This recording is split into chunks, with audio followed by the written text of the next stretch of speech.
Hello everyone, and welcome to this short information video about the Equity in Arts Learning for Colorado Youth Grant opportunity. It is all thanks to our visionary and collaborative funders, the Bonfils-Stanton Foundation, Colorado Creative Industries, and Denver Arts and Venues. Together, they make this grant possible. The collaborative funding model is an innovative approach that lays out a bold vision to address a major challenge across Colorado, one that we've all seen, that inequitable access to arts education opportunities for our youth happens based on where people live.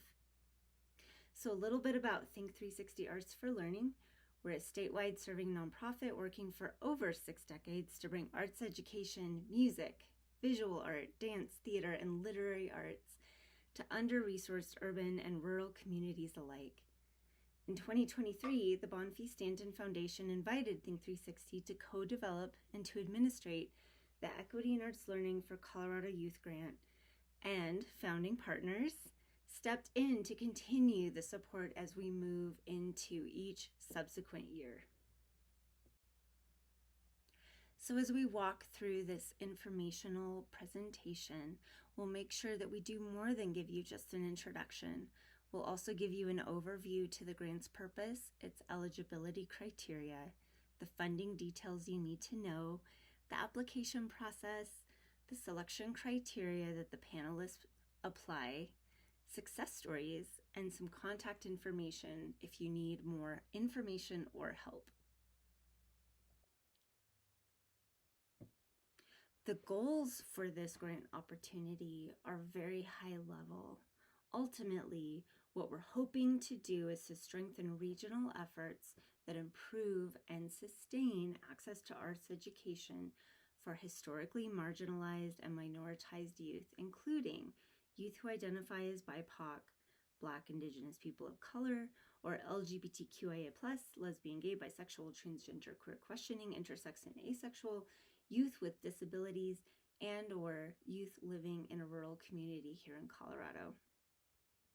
Ultimately, those opportunities will provide arts education opportunities for youth ages 4 through 21, or another way of putting that is in grades, Colorado pre-K through 12, and in schools or other educational settings that allow professional artists to provide exceptional and sustained arts learning.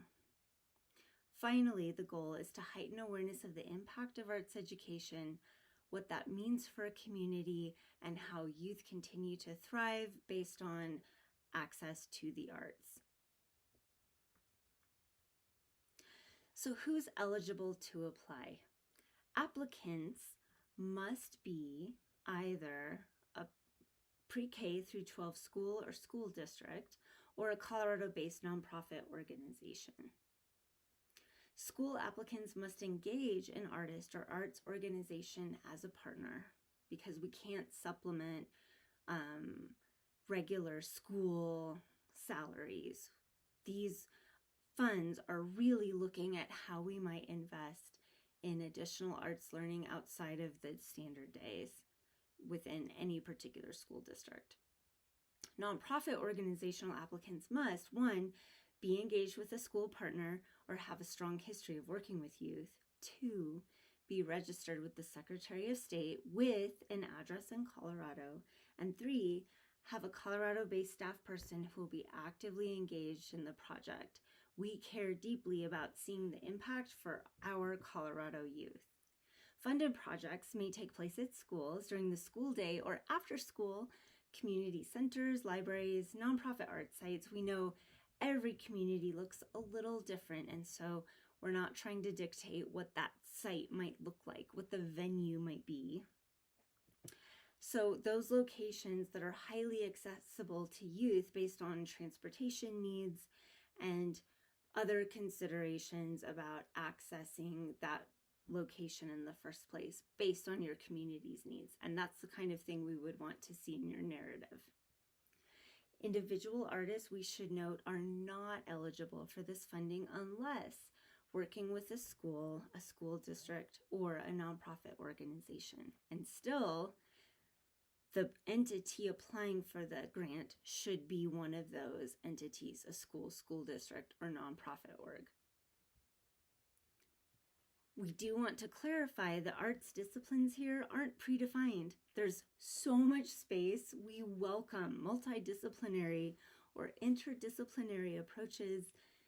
You don't have to just choose one. We really want to hear about how you're incorporating arts as a learning mechanism for Colorado youth. We know from the very first year of this grant opportunity that there is vast need across the state. We can only fund a small portion of this, but what we know is that in its first year, we were able to identify at least $5.6 million in need across the state. We received 274 letters of intent. We saw over half of our Colorado counties represented in those letters of intent phase, and we were able to invite 79 applications with a total of 21 grantees. If you want to know about the complete funding rate, please check out our FAQs on the landing page, and we'll link here in the video links just for your ease of use. In regard to funding details, we are thankful again to our collaborative funders for allowing us to offer opportunities that start at $10,000 and go to $25,000. Again, we would invite you to check out our frequently asked questions section. We try to build it out more robustly every year.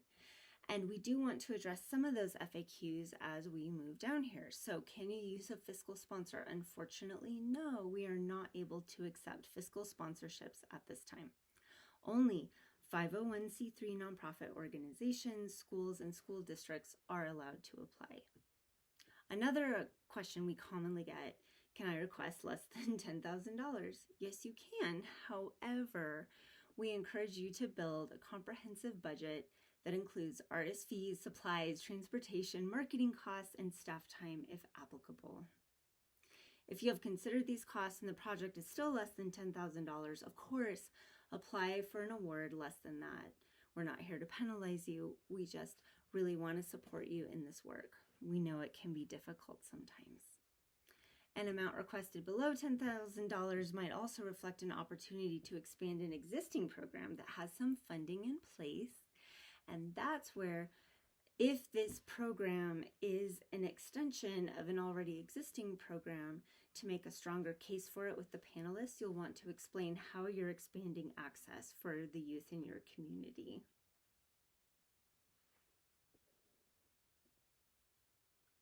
Projects that are eligible for equity and arts learning funding are projects that center youth voices and needs, projects that demonstrate sustained engagement, learning, and impact on the youth served before, during, after school, or on the weekend, and projects where teacher professional development is a component, though it cannot be the majority of the proposal.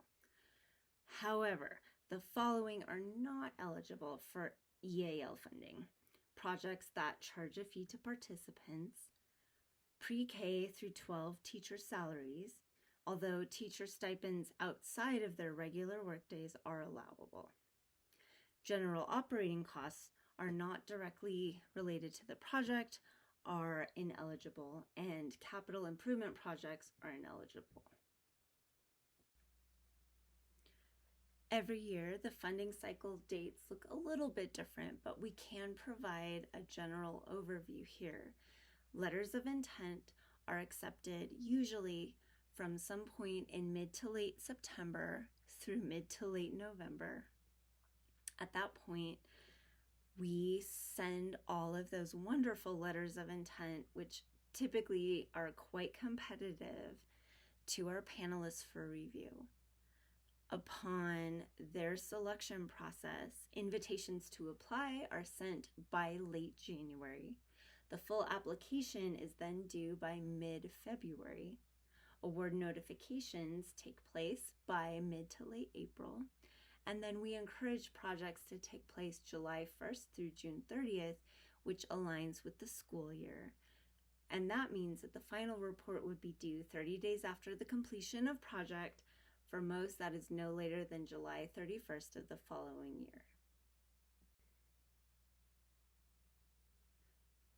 To apply, we want to make sure that you can log into Submittable. That is the platform that we use to administer our accounts and all of the applications.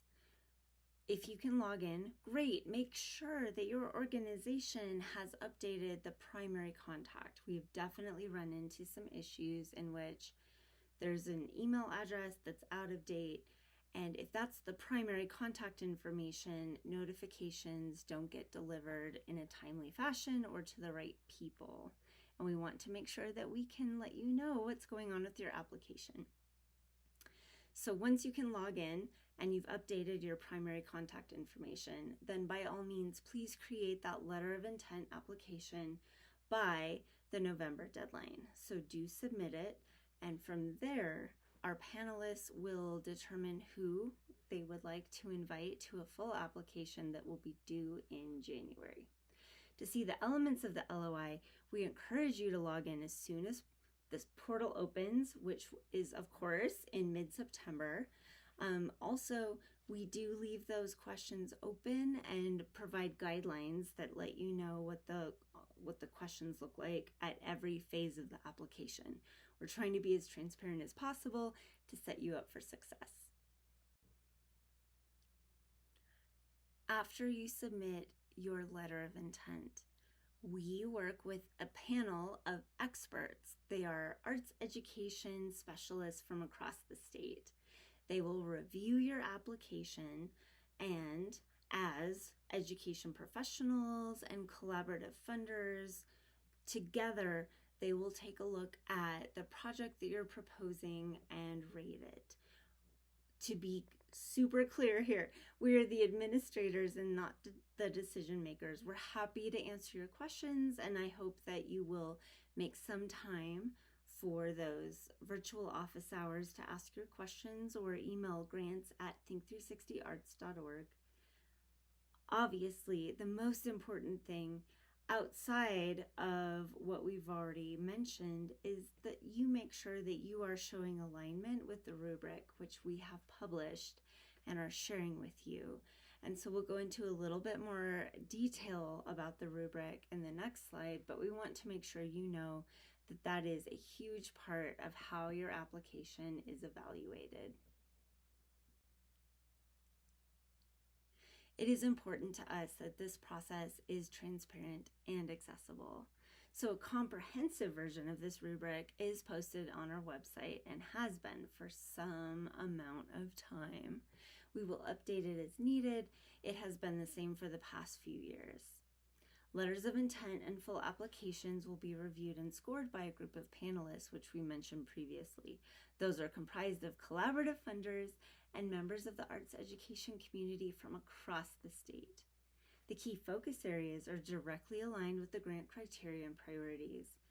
Panelists and funders will also use this criteria in evaluating letter of intent applications in the preliminary round.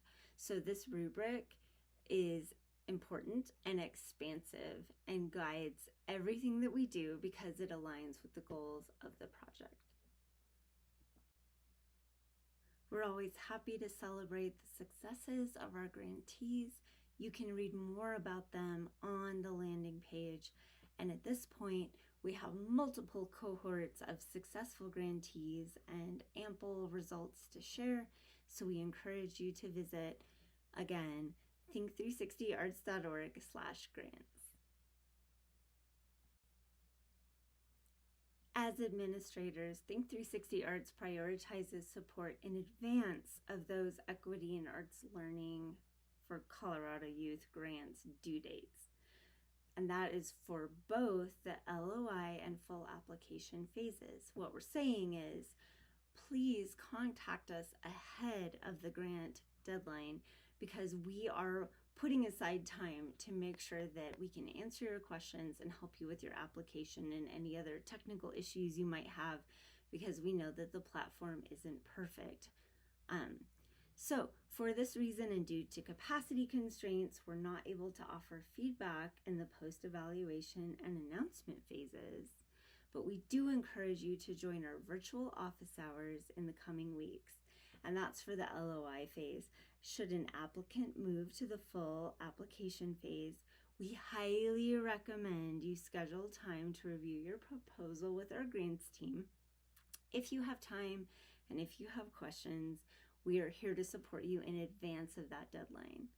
Please do visit our grant opportunities page for access to all of our provided resources, and that's think360arts.org, and that's /grants.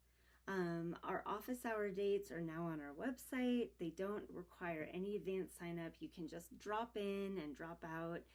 Please do join us with your questions. And if you have an email question because you can't join us for that conversation in a broader setting, you can always email us at grants@think360arts.org.